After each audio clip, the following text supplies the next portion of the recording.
how I lost $500 this weekend, all because I wanted to save $6. So this weekend was a huge weekend for Chicago.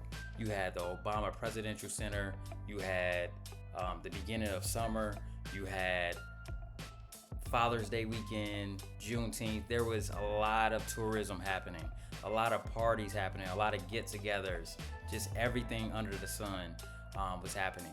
Not to mention, for me personally, I had 4 people checking into my Airbnbs on Friday. So, generally, I thought I had everything under control.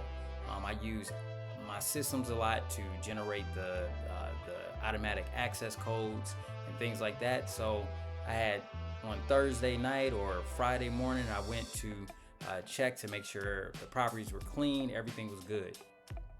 Except one property that I forgot about. And the reason I forgot about this property is because this property is generally a midterm rental. However, someone booked it for just this weekend as a direct booking. And the problem was, I actually failed to give this person an access code. So, picture this.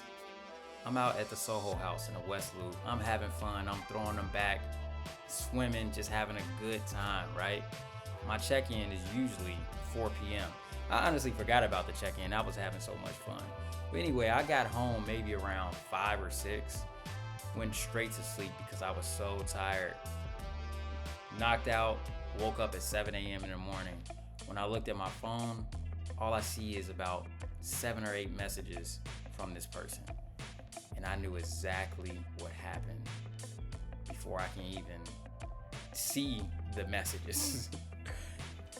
Basically, I didn't give him his access code, didn't generate an access code. I generated the message, but the message didn't have the access code.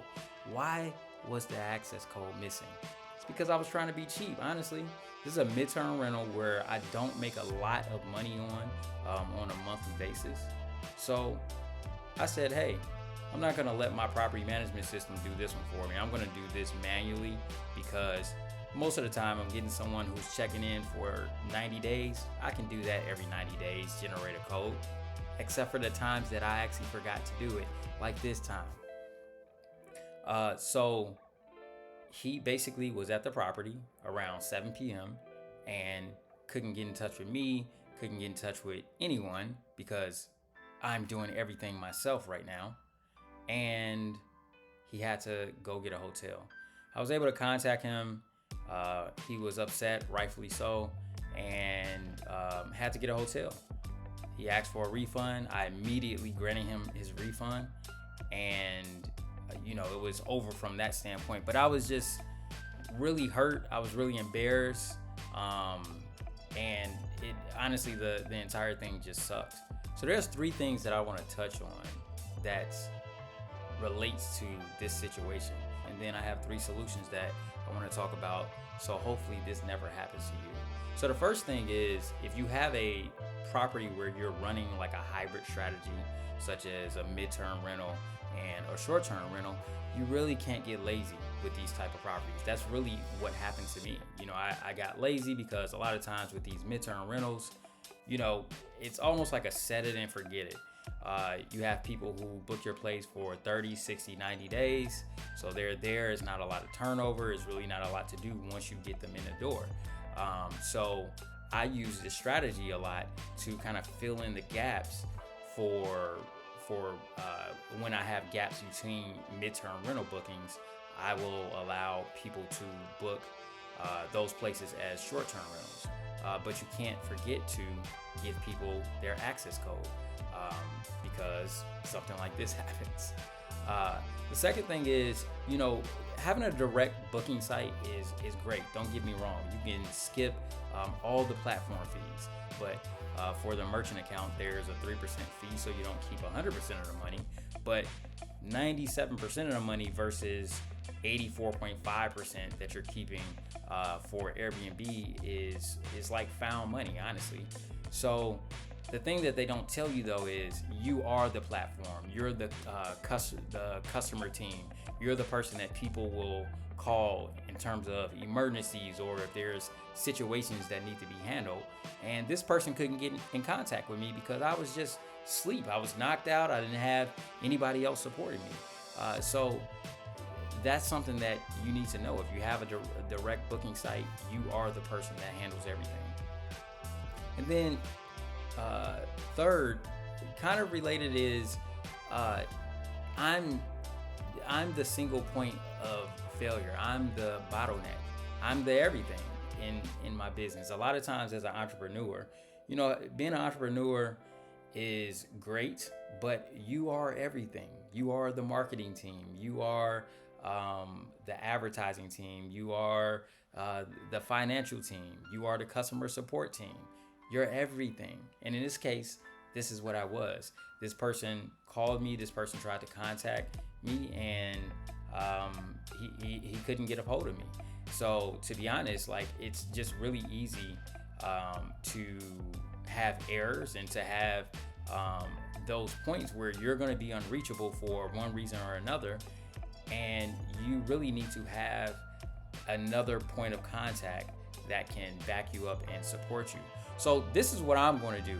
These are 3 solutions that I'm giving myself where this will never happen again. So the first thing is I'm going to use tech automation for all of my properties, no matter if it's a midterm rental or a short-term rental. So I would never have to think about generating a code again or generating certain messages, things like that. I'm going to automate as much as I can that makes sense. So this will never happen again. Had I had the automatic code on for this particular midterm rental, then the person would have gotten into the property, no problem at all.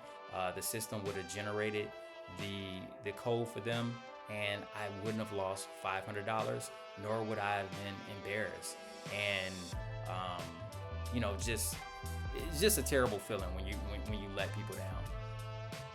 The other thing is, so I use Stripe as my merchant account. So it's very risky when you're doing things like this with your merchant account, when people are asking for refunds, or if they're doing disputes or asking for discounts because of things like a lockout or they're unhappy. So just making sure I'm covering all my bases is actually protecting my merchant account, which is Stripe at this point. I don't want to have a bad reputation with Stripe, honestly. For my direct bookings right now, this is the merchant that I'm using, and this is how I make the money if I'm wanting to do direct booking. So I have to protect that at all costs. And then lastly, I have to build an operational failsafe. I have to, if I want peace of mind, I need to have someone supporting me or some part of a team supporting me.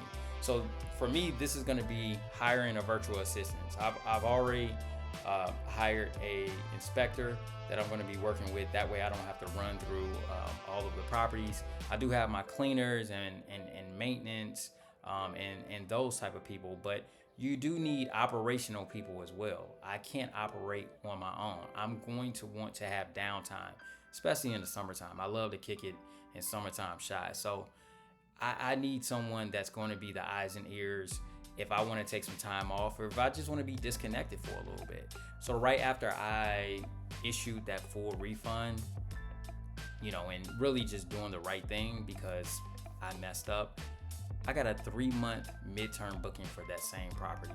So, doing the right thing does pay off. And honestly, I felt terrible, but that 3-month booking definitely picked me up. So like and subscribe if you want to hear more things like this. If you want to know about the fuck ups, if you want to know about the good, the bad, and the ugly, like and subscribe. Peace out.